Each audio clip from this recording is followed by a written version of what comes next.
na ninataka kuambia vijana wenzangu wawache mambo ya maandamano. Maandamano imetuletea shida. Saa hii sisi vijana tunaendelea kuteseka. Hakuna kuinuka saa hii. Tukitaka kufanya kazi hatupati chochote kwa sababu ya maandamano ambayo inaendelea. Mambo ya maandamano ya kuincite vijana kwenda kwa barabara, hii mambo haisaidii. Kwa sababu hii kina Kalonzo, Eugene Wamalwa, Wetangula nani huyu wanaitwa na Rigiji, mambo yao si mzuri. Hii ni kupendua nchi tu, kwa sababu wanatumia vijana waende barabara njoo wapendue nchi. Siasa wameajak mambo ya demonstration. Mambo ya demonstration, hao wanasiasa hawana faida kwa sisi. Wameajak demonstration kwa sababu ya faida kwa yao wenyewe, si kwa sababu ya haitufaidi sisi vijana.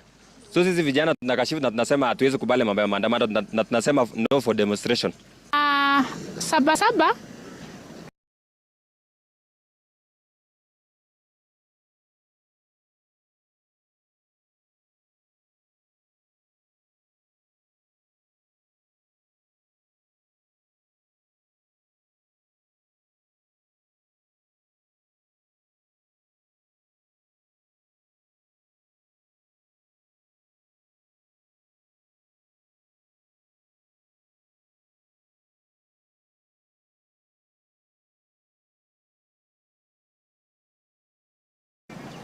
isilete tutengane na viongozi wetu. Viongozi wetu ni Mungu aliwachagua. So Bwana Ruth tunasema 10 bila break, ukiongozwa na Roho Mtakatifu. Mimi nasema tawe mara 3.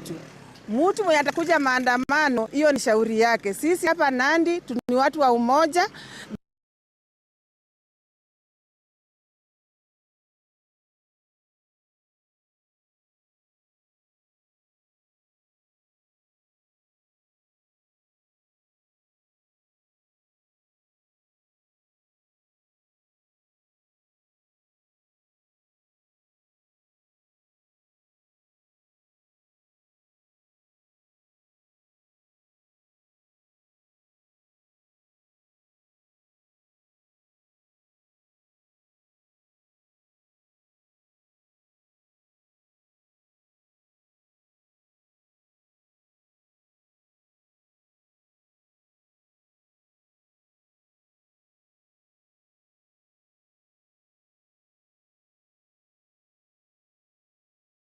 Biashara zetu nataka zilindwe, tukue na amani.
Choose from thousands of realistic voices to use in your content.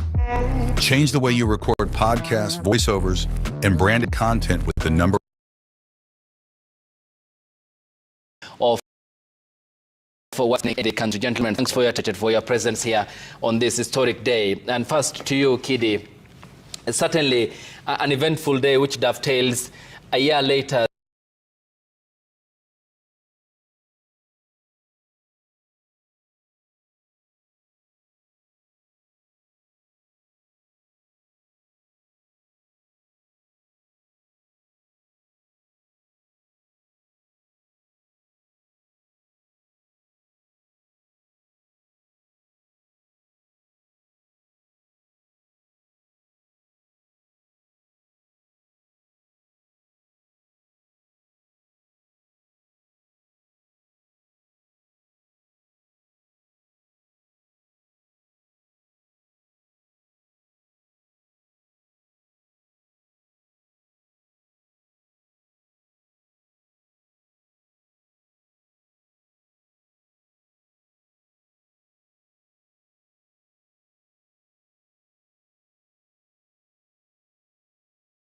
since the historic events that ended with the breach of parliament when young Kenyans had flooded the streets of Nairobi.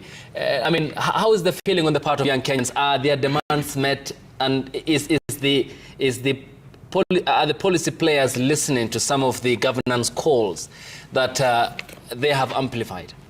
Thank you very much, Ayub, for the privilege of allowing us to be on this panel this afternoon to speak to the nation and to, in a small way, attempt to place these unfolding political events in their right context.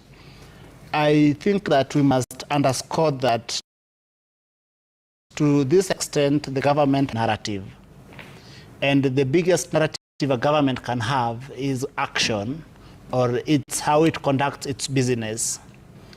When young people went to the streets in 2024, it was because of the feeling that over and above the punitive tax measures that the Finance Bill 2024 was raising, that the wealth of this country was also not properly distributed or redistributed. That as we speak of between 4 to 5% economic growth every year, more and more Kenyans continue to slip into poverty. Economists, cerebral economists like Saba will tell you that if an economy can grow at a rate of 3% per annum within a generation, then you are able to lift people out of poverty more. You are able to put material dent on poverty. From 2006 to 2007 to date, we have not gone below 3%. So what we should have seen in this country should have been massive mass prosperity unequal to none. But then it therefore means that this economic growth we keep talking about is only available to a very tiny percentage of the population, less than 5%, other commentators have pointed out. So between last year and to date, young people have not seen a major action that the government is doing to make sure that this prosperity that we have as a country is distributed to young people as well. And that is why a lot of young people are still flooding the streets and saying Saba Saba and all other slogans that have come with it. Okay, and Prof, when there is the question of equality, good governance, it was an omnibus sort of clarion call, but has there been a change in attitude of how the state responded to this and what the young people have fronted as part of the agenda to drive their course last year and as well as this year? Yes, I think 35 years later, there is, I may say that there has been a fundamental transformation in our governance, including the liberalization of the civic space. Okay, Prof, let me just pause you. In the course, of course, we'll be also bringing in the reporters that we have on the ground, and we are now linking up with Seth Olale, who is in Madiwa area. That is the nickname of Section 3, part of Isli in Kamukunji constituency. Seth, tell us more about where you are. I think Ayub, you know well about where I am, because this is where you are literally raised, Madua, what you say, Section 3.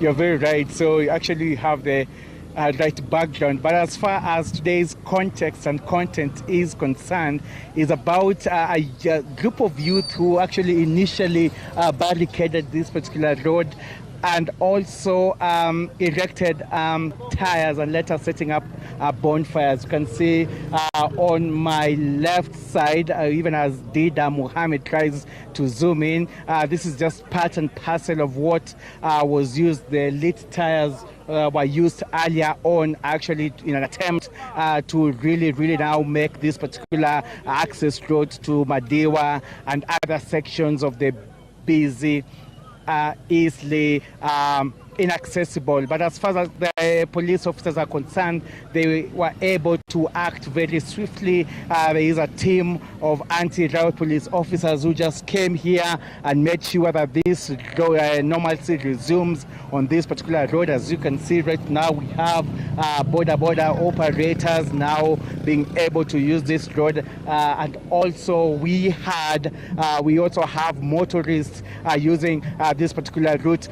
It's really been tensed here in Eastleigh because it's really dynamic in terms of access to the Eastleigh itself, because first and foremost, this is one of the neighborhood that plies the busy Juja Road. We have about 4 very busy residential areas. We have the Madare North, we have Madare Section 10, we have Pumwani, we have Pangani, but also you have Eastleigh, you have Huruma, and when you stretch further north, you have the likes of Kariobangi South, and lastly you have Dandora. So it's very, very, very complex area to really cordon off in terms of security operations. Earlier on, Ayub, we were